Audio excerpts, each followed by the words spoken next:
નમસ્કાર, આપ જોઈ રહ્યા છો જે કે ગુજરાતી. વાત કરીએ તો ઉપલેટામાં ગુજરાતમાં આવનારી 2024ની લોકસભાની ચૂંટણીને લઈને ઉપલેટા સર્કિટ હાઉસ ખાતે આમ આદમી પાર્ટીની મીટિંગ યોજવામાં આવી. સમગ્ર વાત કરીએ તો રાજકોટ જિલ્લાના ઉપલેટામાં સર્કિટ હાઉસ ખાતે ઉપલેટા, ધોરાજી તેમજ ભાયાવદરના આમ આદમી પાર્ટીના તમામ કાર્યકર્તાઓ અને હોદ્દેદારો દ્વારા વિધાનસભાની ચૂંટણીને લઈને એક મીટિંગનું આયોજન કરવામાં આવ્યું હતું. આ મીટિંગમાં ધોરાજી, ઉપલેટા, લોકસભાની, ભાયાવદરની નગરપાલિકા તેમજ લોકસભાની ચૂંટણીલક્ષી મુદ્દાઓ પર ચર્ચા કરવામાં આવી હતી. તેમજ આમ આદમી પાર્ટીમાંથી હાલ રાજીનામા ધરી ભાજપમાં જોડાયેલા લોકસભા 2022ના ઉમેદવાર વિપુલભાઈ સખિયા પર આક્રોશ સાથે શબ્દ પ્રહારો કરી આમ આદમી પાર્ટી અને કોંગ્રેસનો કચરો ભાજપે ભેગો કર્યો હોવાના આક્રોશ વ્યક્ત કર્યો હતો. તેમજ વધુમાં વિપુલભાઈ સખિયાને ભાજપની ખુરશીઓ સાફ કરવા અને ચાનાક ભરવા સિવાય કે નહીં રાખી તેવા કટાક્ષ પણ કરવામાં આવ્યા હતા. Reporting by Arshi Ahir, Upleta. હું શ્રી નથુભાઈ ભીમભા, ઉપલેટા શહેર આમ આદમી પાર્ટી જોઈન્ટ સેક્રેટરી. આજે ઉપલેટા સર્કિટ હાઉસ મુકામે આમ આદમી પાર્ટીની એક મિટિંગનું આયોજન કરવામાં આવેલું. મિટિંગનો ખાસ એજન્ડા અને હેતુ નજીકના સમયમાં આવનાર લોકસભાની ચૂંટણી અને ત્યારબાદ તુરત જ નજીકના ભવિષ્યમાં ઉપલેટા, ધોરાજી અને ભાયાવદરની જે નગરપાલિકાઓની ચૂંટણી આવતી હોય તેના અનુસંધાનમાં ચર્ચા કરવા માટે એક મિટિંગનું આયોજન કરવામાં આવેલું અને એકદમ વિસ્તૃતથી તમામ મુદ્દાઓ પર ચર્ચા કરવામાં આવેલી.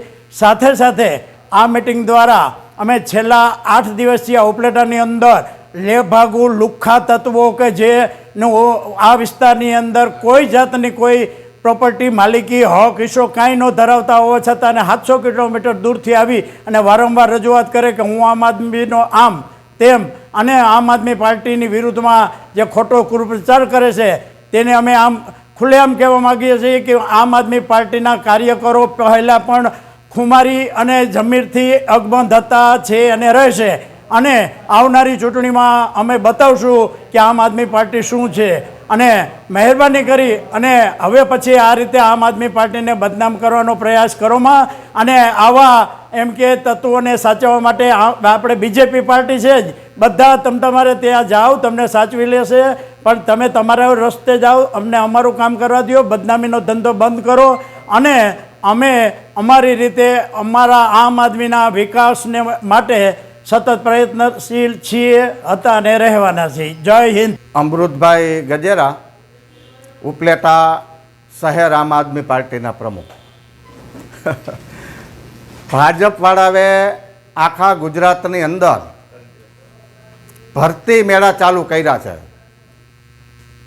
આમ આદમી પાર્ટી અને કોંગ્રેસનો જે કચરો છે એ કચરાને ભેગું કરવાનું કામ કરે છે અને જેના કોઈ મૂળિયા નથી, જેનું કોઈ તરિયું નથી, એવા જે લેભાગુ કાર્યકર્તાઓ છે આમ આદમી પાર્ટીના કે જે માત્ર પોતાનું હિત સાધવા માટે આમ આદમી પાર્ટી સાથે જોડાયેલા હતા.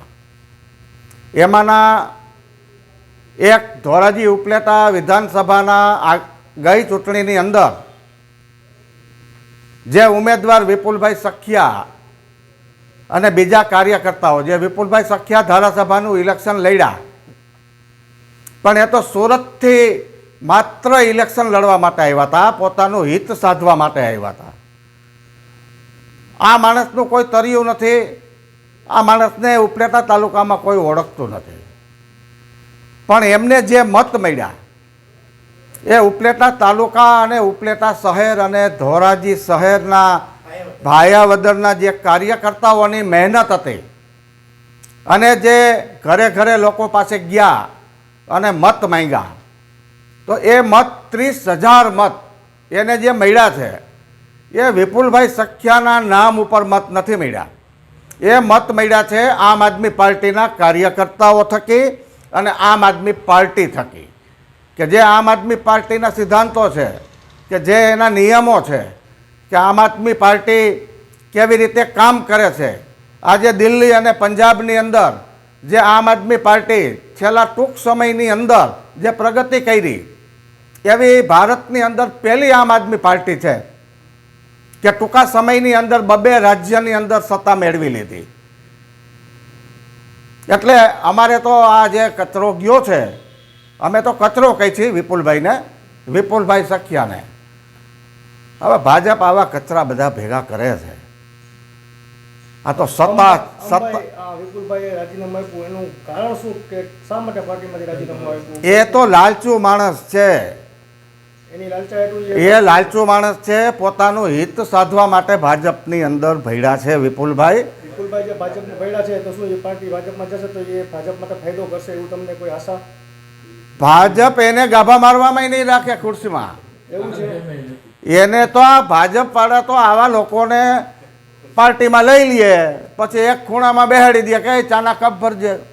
એને ખુરશીમાં ગાભા મારવામાં નહીં રાખે. આવા વિપુલભાઈ તો ભાજપમાં કેટલા આવ્યા ને ગયા. તો અહીંયા વિપુલભાઈ જે